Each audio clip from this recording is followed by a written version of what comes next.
Till now we had been looking at plane waves in our discussion on acoustic wave propagation. Today we will look at one variant of plane wave, it is technically called the cuton waves. These are not really plane waves, but then we will understand these waves as superposition of plane waves. So, let us take the problem head on. So, the problem that we will be interested looks pretty similar that we have been analyzing earlier also.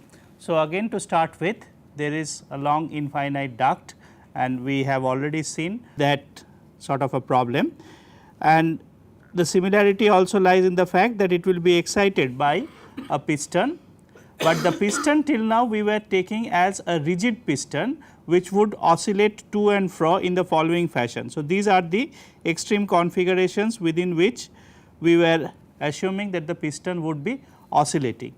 Now, we will take things in a different fashion. So, we will no longer say that the piston is completely rigid, we will rather think that the piston itself is a flexible structure and therefore, it vibrates not like a rigid to and fro motion, but it will vibrate like a sinusoidal fashion.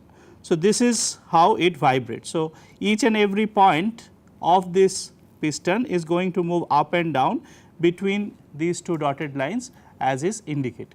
Okay. So, the piston will be assumed to lie at x equals to 0. So, this is our coordinate axis.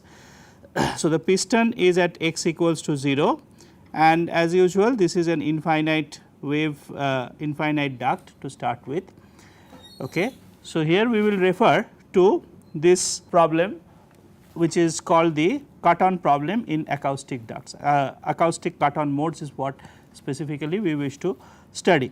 So, from here on we will need to appreciate the fact that in contrast to our previous derivation, we were saying that nothing changes in the y direction. Here we are expecting a particular change because right at the location x equals to 0, we are not expecting that all particles to be moving at the same velocity, because the velocity of the piston after all is in a sinusoidal fashion, or maybe the displacement you will refer to is as shown in this figure is definitely in a sinusoidal form. So, therefore, you do not expect all the particles which are sort of kissing the surface of this piston to have identical motion. So, therefore, we will not expect a one dimensional wave, definitely not a one dimensional plane wave to be induced in this situation. So, to start with, we will have that at x equals to 0, there is a flexible piston vibrating with a velocity ux, it is in the direction of x as a function of y, because this piston does not have uniform velocity across all its points. So, it is a function of y, and we will take this point to be y equals to plus L and the bottom edge to be y equals to minus L, which means that the width of this duct is 2L. Okay. So, the form of this function is such that it has a maxima at x equals to 0, y equals to 0, and it is falling to a 0 level at the edges. So, we can assume this form to be cos of pi y by 2L, right, and there is a certain amplitude. So, we will call that maybe capital U 0. Okay. So, the piston is vibrating in this form and obviously it is vibrating harmonically. So, that goes without saying, e to the power I omega t is implied. So, the question is, what are the acoustic response at various points that are set up due to this condition, right. So, towards that end we firstly realize that the velocity of the piston which sort of excites the acoustic response is having a specific form along the y direction which is given in this equation. So, To recall, the acoustic wave equation that we need to solve is given by del 2 p del x 2 plus del 2 p del y 2 plus k square p is equals to 0, where k square or where k is omega by c. Omega is the angular frequency of the oscillations and c is the sound speed, right. So, here we have to solve this equation with the understanding that the velocity at x equals to 0 should exactly conform to the velocity of the structure, the equation for which is given in equation 1, right. So, let us assume a specific form for this p. This time we are already having a lead to the form of the y dependence in this acoustic pressure function p. The form of y dependence should possibly be, at this stage I cannot say should be, but I will say qualify that as should possibly be of the same form as the velocity, because the y dependence of the velocity is showing a form which is like cosine pi y by 2l. So, let us bet on this function p of x comma y is some function of x times cos of pi y by 2l. At this stage it is just an assumption, but we will prove that this assumption is in fact holding good, right. So, we will see that in as we go along. So, if we make this substitution into the governing equation, so substituting this in equation 2, where this is my equation 2, what is it we will get? We will get the following: cos of pi y by 2l. Del 2 p del x 2 can now be written as d 2 p dx 2, because that is the only variable of x being the only variable that is left independent. The y dependence has been assumed to be cosine. So, if you now take second derivative of this function with respect to y, you are going to get a minus pi y by 2l whole square cos pi y by 2l into p plus k square p cos of pi y by 2l, right, pi by 2l, yeah, there is no y here, there is pi by 2l, right. So, now this in other words can be written as d 2 p dx 2 plus k square minus pi by 2l whole square p equals to 0, right.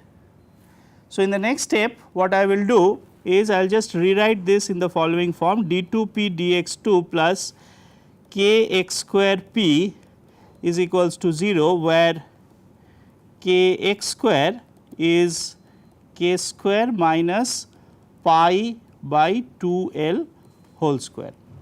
That is exactly what we had, right. But the solution for this is already known. The solution for this is p as a function of x will be a e to the power plus I k x into x plus b e to the power minus I k x into x, right. This is the same old situation as the 1D acoustic plane wave equation, just that we have k x appearing instead of k, and this being this equation being identical to the 1D acoustic plane wave equation, except for the fact that k x takes the place of k, the solution can simply be quoted as the sum of two complex exponentials, each of them has a physical characteristics associated with it. This represents an inward or a backward travelling wave,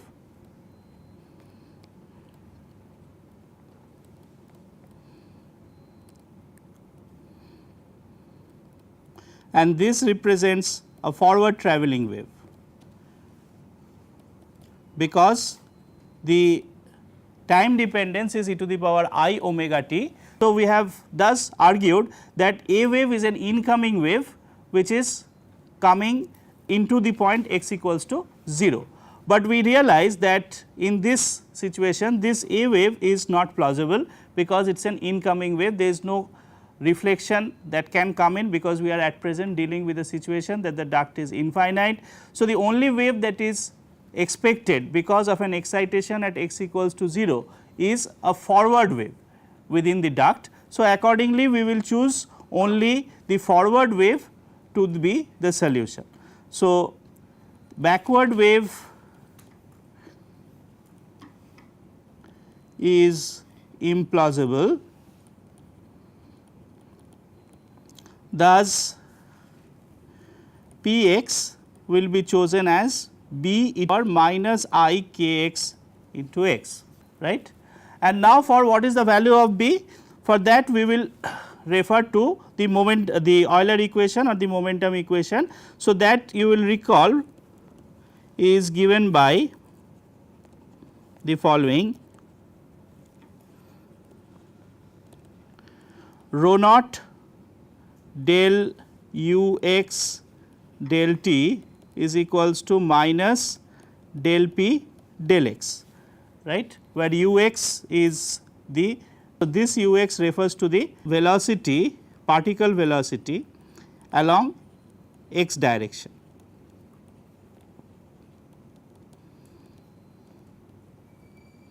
Right. So, I omega rho 0 u x has got to be, with the minus sign this will become plus I k x into p, which again gives us to the equation that we had already obtained earlier, that u x or the particle velocity would be k x divided by omega rho 0 into p, right.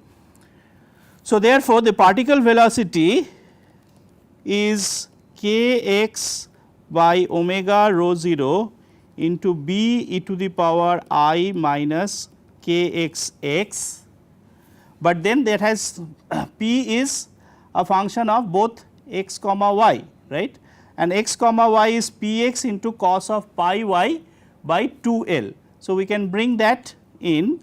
So, that is cos of pi y by 2 L, which will multiply this factor. Okay. But then we want, by kinematic continuity condition, we want that u x at x equals to 0 should exactly match the velocity conditions of the piston, which is now assumed to be flexible. So, we had this equation. So, at x equals to 0, we will have u x to be given by k x by omega rho 0 b cos of pi y by 2 L. But by kinematic continuity at x equals to 0,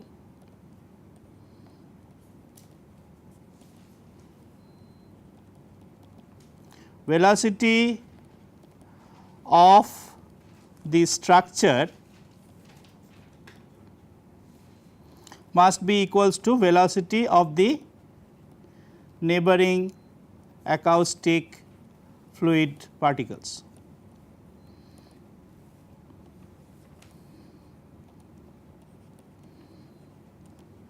Okay. So, at x equals to 0, what we must have is k x by omega rho 0 b into cosine of pi y by 2 L must be equal to u 0 cosine of pi y by 2 L, which was exactly the form of the piston velocity that we have assumed. We are given a certain piston which is moving in a particular way, cosine pi y by 2 L, and the amplitude being u 0. So, now we are substituting that, and with that we make two conclusions. One is that our choice of at the remember at the opening we said that let us assume that the y dependence associated with the acoustic pressure function bear the same cosinusoidal dependence, and that assumption is now proved to be correct, because with that assumption we are led to a velocity form which exactly matches to the velocity form of the driving structure, right. So, therefore, the fact that these two velocity forms are same, right. Thus, the assumption of p x y being a product of a p function of an x function together with the same y function as was embedded in the velocity of the piston, we are now seeing that that assumption is in fact justified, because it is only with that assumption we are getting to the final conclusion that the acoustic fluid particle is having the same velocity as the neighboring structural particles. Had you taken any other functional dependence in y, you would not have got to this conclusion, right. So, therefore, this is correct, and this also means that B is u 0 omega rho 0 divided by k x. So, we have been able to find the amplitude also. The amplitude of the wave is given by this formula, where k x is given by this formula, right. Now, other than the fact that the mathematical derivation is over, let us try to once more understand the physical implications of this solution. So, we are having a duct wherein we are getting the p x comma y to be some amplitude which is u 0 omega rho 0 by k x, okay, into e to the power minus I k x x into cosine of pi y by 2 L, where k x is actually omega square by c square minus pi by 2 L whole square root of it, right. So, the first question is, do we always get a travelling wave solution? What do we mean by wave this time? I must be clarify that once again. By the very form of it, so I will put a few remarks. The first remark is that, note, in contrast to plane waves, plane travelling waves, herein there is a y dependence of acoustic pressure.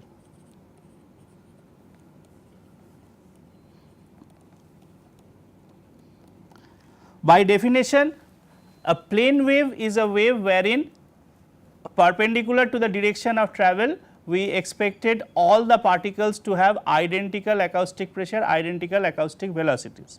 Everything had got to remain constant over planes which are perpendicular to the direction of travel. But now, noting from the formula that we have derived mathematically, we are saying this is not true. We cannot identify the plane perpendicular to the x direction to be the plane wherein nothing changes. No, things are actually changing at any y. So, at any specific plane, if you see, the pressures are not constant. So, in other words, at any specific plane given by x equals to constant, any constant you choose, at any specific plane, pressure p x y is not constant. So, therefore, these are not plane wave solutions.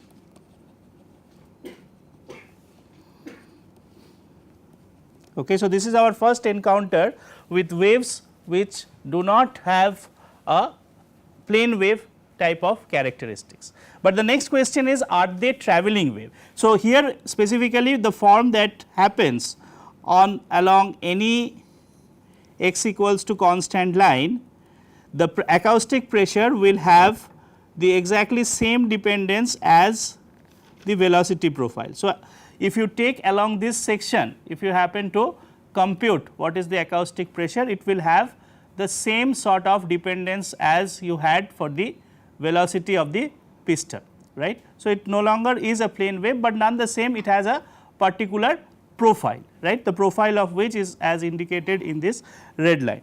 So, the next question which we turn is that, is this a travelling wave? May not be a plane travelling wave, but is this a travelling wave? You still have an e to the power minus I k x sort of dependence. So, e to the power I omega t into the power I minus k x x is still there. So, the point is, if k x is real and positive, right. So, then what we are getting is p x comma y is u 0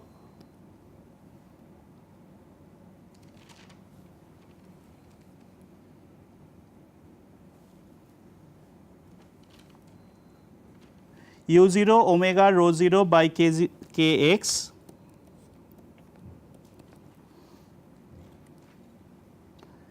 into cosine of pi y by 2 L into e to the power minus I k x x, right. So, if k x is real and positive, then obviously this is a travelling wave, because with e to the power I omega t, this represents a travelling in plus x direction, represents a wave travelling in plus x direction, right. So, that part is easy to conclude, but then there is a big if. The if is k x real and positive? Look at the expression for k x. K x will be real only if omega by c is greater than pi by 2 L.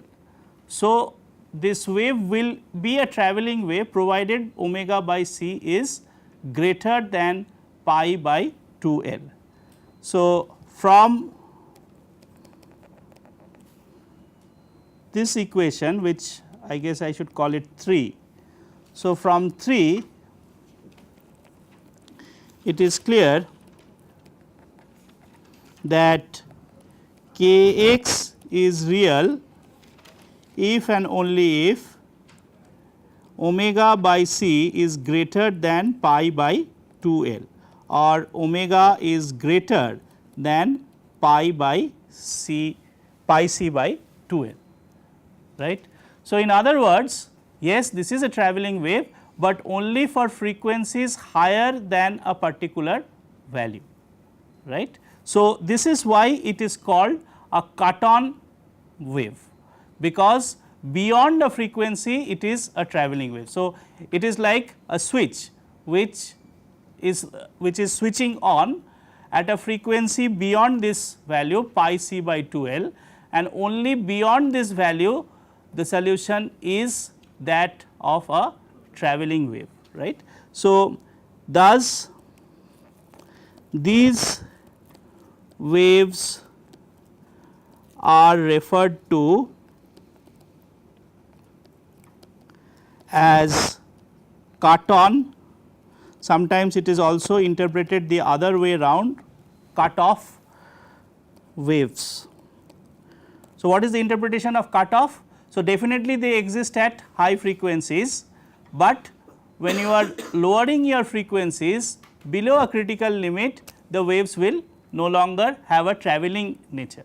So, therefore, in that sense it is a cut off wave also. So, cut on and cut off is interchangeably used. If you take this idea that you are sweeping the frequency range, then the point is this sort of a wave will exist only when the frequency is high enough, the critical frequency being given by pi c by 2 l, right. So, that is one aspect of it. So, this is why it is called cut on and cut off wave. So, the question is what happens, the third remark that I would like to place is what happens if omega is less than the cut on frequency. By the way, pi c by 2 l is called the cut on frequency, I should make that comment also. So, the frequency, I will just elaborate this point a little more. These waves are referred to as cut on waves since they have a travelling characteristics only beyond a certain frequency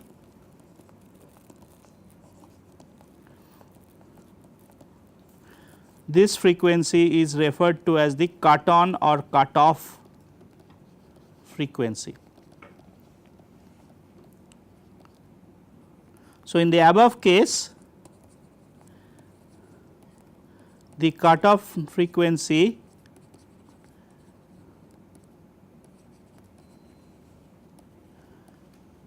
is shown to be pi c by 2 l, right. So, this wave mode will be a travelling wave mode only beyond that particular frequency. So, the next question is what happens if the frequency is lesser than that. So, if the frequency is lesser than that, k x is square root omega square by c square minus pi by 2 l whole square, and in this case you could write this as plus or minus I square root pi by 2 l whole square minus omega square c square. Because pi by 2 l is more than omega by c, we have just shuffled this around. And what is the form of p x y that we are looking at? We have already derived p x y to be of this form. So, let me cut and paste this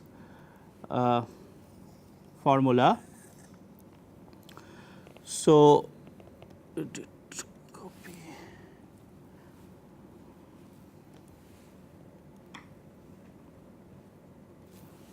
Okay. So, this is the formula that we have already derived. So, let us take this as plus or minus I into A. So, basically A is this under root quantity, okay, and it is positive because it is just what you get by using your calculator. So, now this k x here I would like to substitute it with, let us say if I substitute this with I times A, what happens? I get a minus I square, and minus I square is plus 1, right. So, therefore, I will get a growing solution in this case.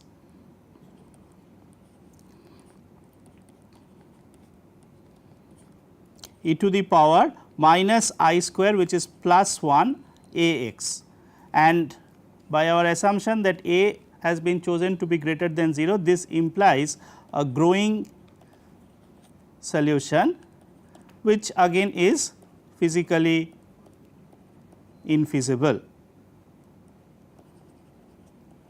Okay. What about the other choice of sign? The other choice of sign, if we now choose k x to be minus I times A into x. So, I have just replaced k x as plus I times A in on the right hand side, and I am now replacing k x as minus I times A in this part of the derivation. So, that will possibly throw up a more interesting solution.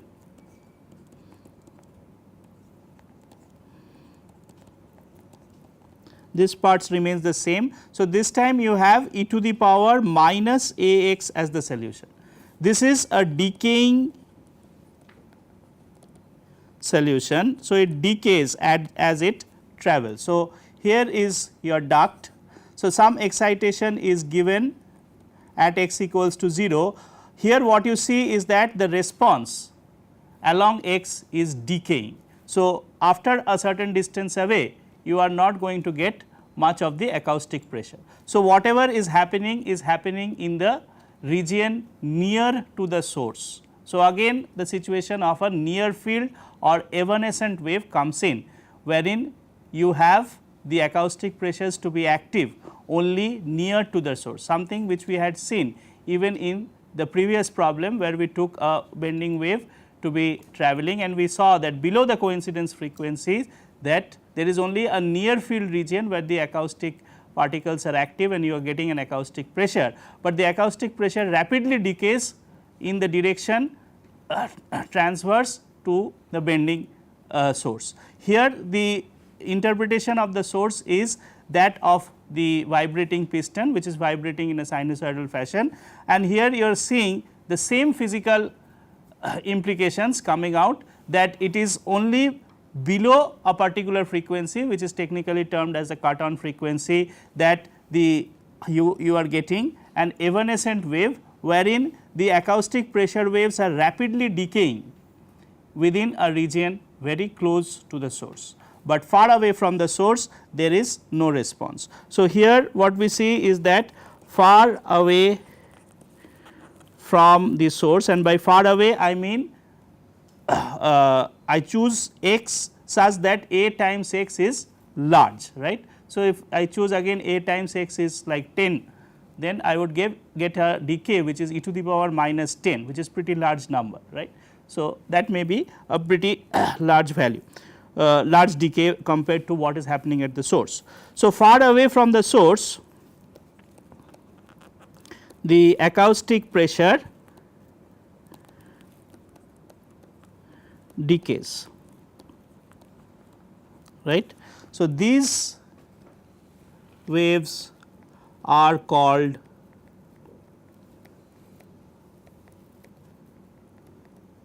evanescent waves or near field waves, right. So, we could possibly draw a similar dispersion curve also, but this time it is with respect to k x and omega. So, k x and omega plot would emerge. So, the critical value is this value which is pi c by 2 L. The cuton frequency is, as we have derived, is pi c by 2 L. For frequencies which are more than pi c by 2 L, we expect a travelling wave characteristics, and accordingly k x is real positive, and that is why it leads to a travelling along plus x direction type of a solution. So, if this equation is now plotted, so I call this equation as the dispersion equation. So, this equation which is let us say equation 4 as of today. So, if this equation 4 is plotted, it would look something like this. Firstly, the plot is only valid for values of omega which is greater than pi c by 2 L. It is not valid for the other part of it, because then it will be imaginary. We are not drawing the imaginary k x number. So, it will look something like this. Remember, if omega is very large, then this quantity or pi by 2 L will have minimal effect. So, it will tend to, so as omega tends to infinity, k x will again tend to omega by c, because pi by 2 L that time will look like a very small number in comparison to omega by c, and will not be able to nullify much of the effect. The negative nullification, the partial nullification I should say, is minimal. So, therefore, this plot would finally tend to approach the omega by c curve at large values of omega. So, this is like a curve which starts out at pi c by 2 l, but tries to latch on, but will never be actually hitting that value, but it will sort of asymptotically touch the curve omega by c. This is the dispersion curve corresponding to the cuton mode, and this frequency is called the cuton frequency, and this region, this frequency region, you will get near field waves or evanescent waves, right. Let us have another interpretation now associated with this solution. So, this will be my remark 4. So, again I will copy and paste maybe this equation. Firstly, I need to select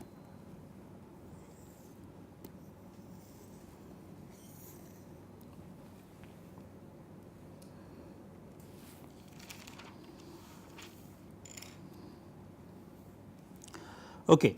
So, we will have another interpretation of this solution, which is possibly which should possibly tie things up with respect to our plane wave analysis. So, we did make a remark that this sort of a solution is not a plane wave, because it does not satisfy the conditions of the it does not satisfy the conditions that sections which are normal to the direction of travel should remain at the same invariant conditions. All particles should be having identical response. It does not satisfy that. So, this does not qualify to be called as a plane wave, but it is possible to decompose this solution as a superposition of two plane waves. Let me show you how. So, I could always decompose this cos quantity as the sum of two exponential quantities, right. I could write this as e to the power I pi y by 2 l plus e to the power minus I pi y by 2 l divided by 2, that is exactly cos of pi y by 2 l, and e to the power minus I k x x is as usual. So, this in the next step I will just rewrite this solution in the following form. So, we will have e to the power minus I k x x plus I pi y by 2 l, there is a 2 here which I should write, okay, plus e to the power minus I k x x minus I pi y by 2 l, right. So, if I choose let us say k y is equals to pi y pi by 2 l. So, if I choose k y to be pi by 2 l, then this solution is written as p x y is equals to u 0 omega by rho 0 divided by 2 k x e to the power minus I k x x plus I k y y plus e to the power minus I k x x minus I k y y. In this form we realize that though in its entirety, in its totality p x y is not a plane wave, but what we have essentially done now is that we have decomposed the solution, the response, in terms of two plane waves. We already know that both of these are plane wave solutions, but they have an important feature. One, both of them are travelling in the positive x direction, but one of them is travelling in the positive y direction, the other is travelling in the negative y direction, right. So, accordingly, if we have to draw a diagram, okay, then this wave I should maybe change the color of this.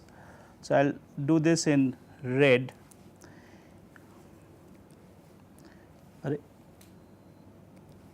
E to the power minus I k x x minus I k y y given in red. So, what is the wave? What is the direction of travel for this wave with k x and k y both positive? It is going to be in the first quadrant, it will travel in the first quadrant. What about the other wave here? This wave will travel in the fourth quadrant, right.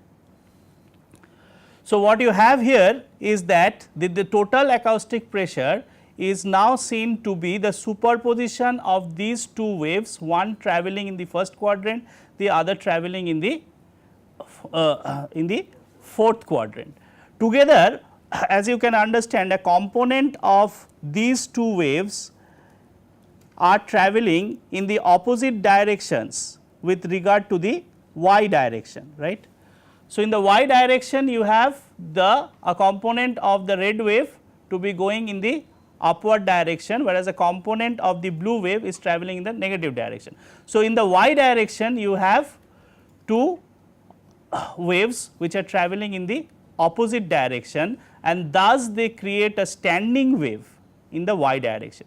We have already seen standing wave in the context of acoustic ducts. So, here again what we see is that in the y direction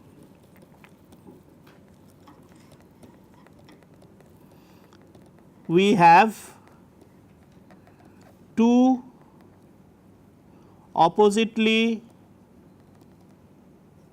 directed travelling waves.